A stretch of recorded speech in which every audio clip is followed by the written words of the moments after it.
अंग्रेज अभी आजकल शर्मिंदा होते होंगे कि हम 200 साल में उतनी लूट नहीं कर पाए जितने ये आप अपने मुल्क की खुद ही 2 साल में कर लेते हैं।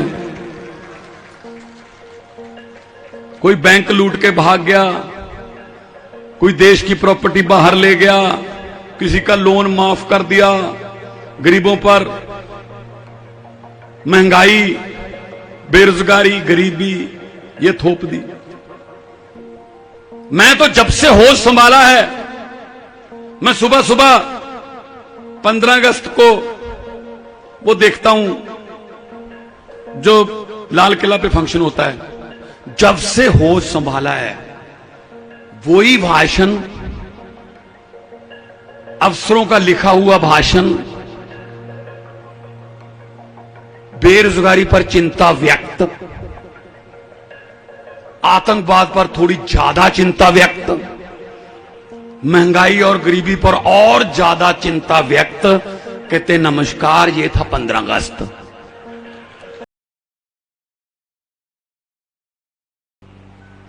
अभी मैं आ रहा था तो मुझे एक बड़ी हैरानीजनक बात पता चली।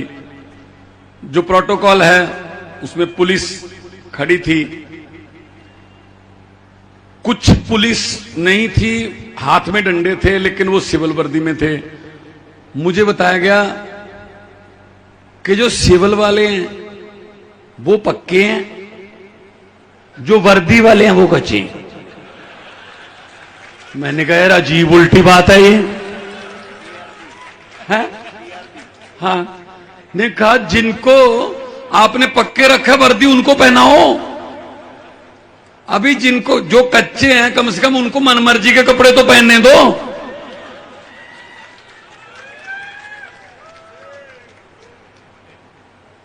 यही बीमारी पंजाब में भी थी, वही यहां गुजरात में है। ठेकेदार नेताओं के बहुत करीब होते हैं जो आउटसोर्सिंग करते हैं, और उसके बाद कॉन्ट्रैक्ट साइन करवाते हैं।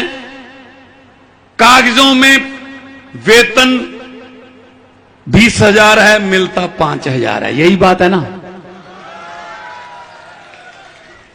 ये पंजाब में भी था, ये पंजाब में भी था। हम 36,000 पंजाब में कच्चे मुलाजिम हैं। हम धीरे धीरे आउटसोर्सिंग बंद कर रहे हैं। टीचर डे वाले दिन 5 सितंबर को हमने 8400 से ज्यादा कच्चे टीचरों को सरकारी नौकरी पक्की दी हमने।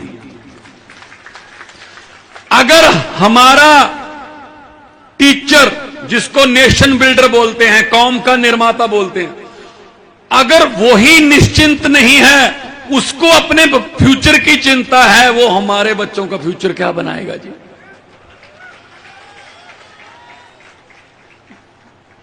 हमारे यहां भी धरने, आंदोलन, पानी की टंकी पर चढ़ना आम बात थी।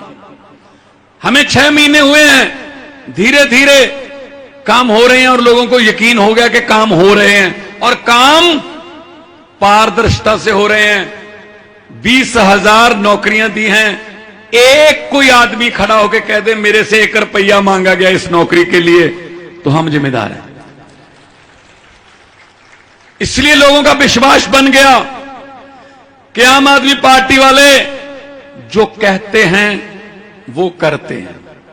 अरविंद केजरीवाल जी ने हम सबको ये निर्देश दिए हुए हैं, 5 काम बोलो और 6 कर दो तो लोग शाबाशी देंगे। 5 बोलकर 6 कर दिए। अगर 5 काम बोल के 4 करोगे तो लोग कहेंगे नहीं, इन्होंने वादा पूरा नहीं किया। इसलिए बोलो ही उतना जितना कर सकते हो। पर मैं हैरान हूं बंगाल के, अपना गुजरात के लोगों पर कि आपका तो कॉन्ट्रैक्ट ये कभी भी कैंसिल कर देते हैं, लेकिन बीजेपी का कॉन्ट्रैक्ट आपने 27 साल से बढ़ाते ही चले जा रहे हैं। आप उनका कॉन्ट्रैक्ट भी खत्म कर दो ना इस बार। उनको भी बेरोजगार करो, थोड़ा पता चले कि बेरोजगारी क्या होती है। उनके सर पे भी तलवार लटके तो उनको पता चले कि दर्द क्या होता है। वो तो 27 साल से बैठे हैं, कभी इधर कभी उधर, कभी इधर कभी उधर, उधर वाले इधर, इधर वाले उधर, यही चल रहा है। वो इलेक्शन का समय था, किसी पार्टी के दफ्तर में आग लग गई, पार्टी के दफ्तर से फोन गया फायर ब्रिगेड को कि जल्दी पहुंचिए जी, हमारे दफ्तर में आग लग गई, ये विरोधियों की चाल है, हमारे जहां पूरा प्रचार की सामग्री, पोस्टर, झंडे यहीं पड़े हैं, सर हम इलेक्शन हार जाएंगे अगर ये आग पर काबू ना पाया गया। 5 मिनट के बाद उसी फायर ब्रिगेड में फिर फोन गया उसी आदमी का, कहते जी आने की जरूरत नहीं है, कोई आग बुझाऊ गाड़ी आने की यहां लाने की जरूरत नहीं है। तो उन्होंने पूछा क्या आग पर काबू पा लिया गया है? कहता आग पर काबू नहीं पा लिया, मैंने ही पार्टी बदल ली है, अब वो विरोधी पार्टी का दफ्तर है, जलने दो। ये होता रहा आपके साथ, कभी इधर कभी उधर। अगर ये ऐसा कर सकते हैं नेता लोग, कभी उधर बदल गए कभी इधर बदल गए, तो तुम एक जगह पे क्यों खड़े हो? तुम भी इस बार झाड़ू उठा लो, बदल लो।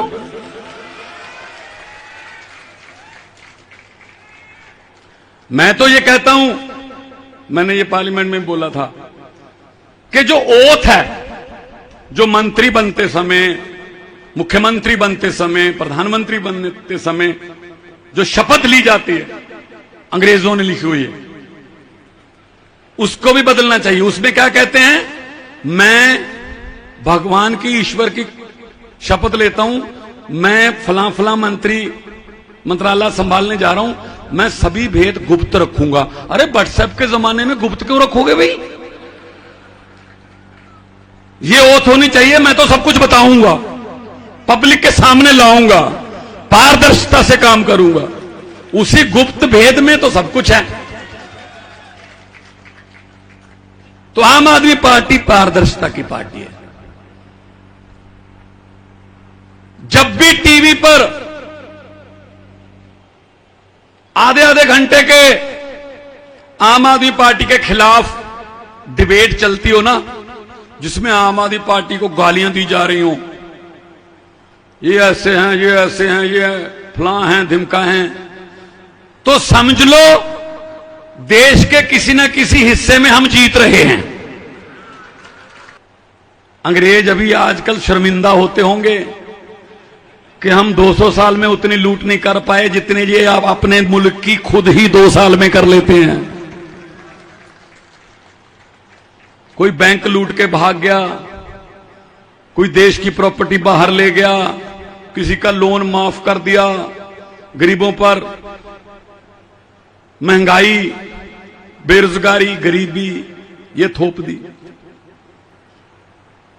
तो ये तो आजादी भगत सिंह के सपनों की आजादी नहीं है। अगर वो आजादी जो भगत सिंह के सपनों की थी वो हमारे घरों तक पहुंच गई होती तो हमारे बच्चे सरकारी स्कूलों में पढ़ के बड़े अफसर बनने लगते, तो कचहरी में, कोर्ट में रिश्वत ना चलती, थाने में गरीब की सुनवाई होती, अगर वो आजादी हमारे पास आई होती। लेकिन ये आजादी महलों में और इनकी लाल बत्ती वाली गाड़ियों में रह गई। यही याद हुए हम थोड़ी है। मैं तो जब से होश संभाला है, मैं सुबह सुबह 15 अगस्त को वो देखता हूं जो लाल किला पे फंक्शन होता है। जब से होश संभाला है वही भाषण, अफसरों का लिखा हुआ भाषण, बेरोजगारी पर चिंता व्यक्त, आतंकवाद पर थोड़ी ज्यादा चिंता व्यक्त, महंगाई और गरीबी पर और ज्यादा चिंता व्यक्त। कहते नमस्कार, ये था 15 अगस्त। मैं ये कहना चाहता हूं मेरे देश के वारिसों, मेरे देश को चलाने वालों, अगर हमारी किस्मत नहीं बदल सकते, कम से कम लाल किले वाला भाषण तो बदल लो। अब तो लाल किले के कबूतरों को भी भाषण याद हो गए होंगे, लाल किले के कबूतरों को भी भाषण याद हो गए होंगे। वो सिर्फ भाषण चला और हमें कह रहे हैं अगर अरविंद केजरीवाल जी पूरी दिल्ली में इलाज फ्री कर देते हैं, बड़े से बड़े ऑपरेशन फ्री कर देते हैं, बिजली का बिल 0 आता है, महिलाओं के लिए बसों में सफर फ्री कर देते हैं, गुजरात में 10 लाख नौकरियों की बात करते हैं, 3000 रुपए बेरोजगारी भत्ते की बात करते हैं, पंजाब में बिजली मुफ्त, मोहल्ला क्लिनिक की बात करते हैं, तब ये कहते हैं केजरीवाल फ्री की रेवड़ी बांट रहा है। कहते हैं ना भाई, लोगों के टैक्स का पैसा लोगों पर लगाने को आप फ्री की रेवड़ी क्यों कहते हो? जो कनाडा, अमेरिका और डेवलप कंट्री हैं वो भी देते हैं अपने नागरिकों को पैसे, वहां इसको सोशल सिक्योरिटी बोलते हैं। अच्छा, बिजली पैसे बचा के जो पुल बनना था 350 करोड़ में, उसको 200 करोड़ में बना के नई टेक्निक से 150 करोड़ बचा के लोगों की बिजली फ्री कर दी, इलाज फ्री कर दिया। ये फ्री की रेवड़ी थोड़ी है। अगर ये फ्री की रेवड़ी है तो मोदी साहब मुझे ये बता दीजिए, हर व्यक्ति के खाते में 15 लाख आने वाला पापड़ किसने बेचा था?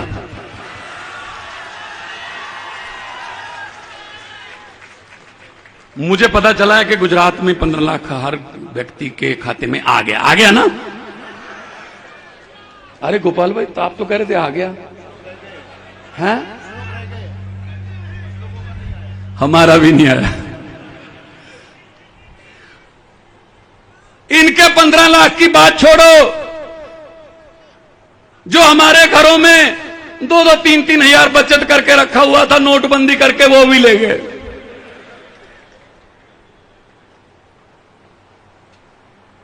ये इनकी हालत है। बैंक बेच दिए, जहाज बेच दिए, रेलवे स्टेशन बेच दिए, कुछ नहीं भी, रेलवे स्टेशन बेच दिए, LIC बेच दी, बड़ी बड़ी सरकारी कंपनियां बेच दी, सब कुछ बेचा है, सिर्फ एक चीज खरीदी है, मीडिया।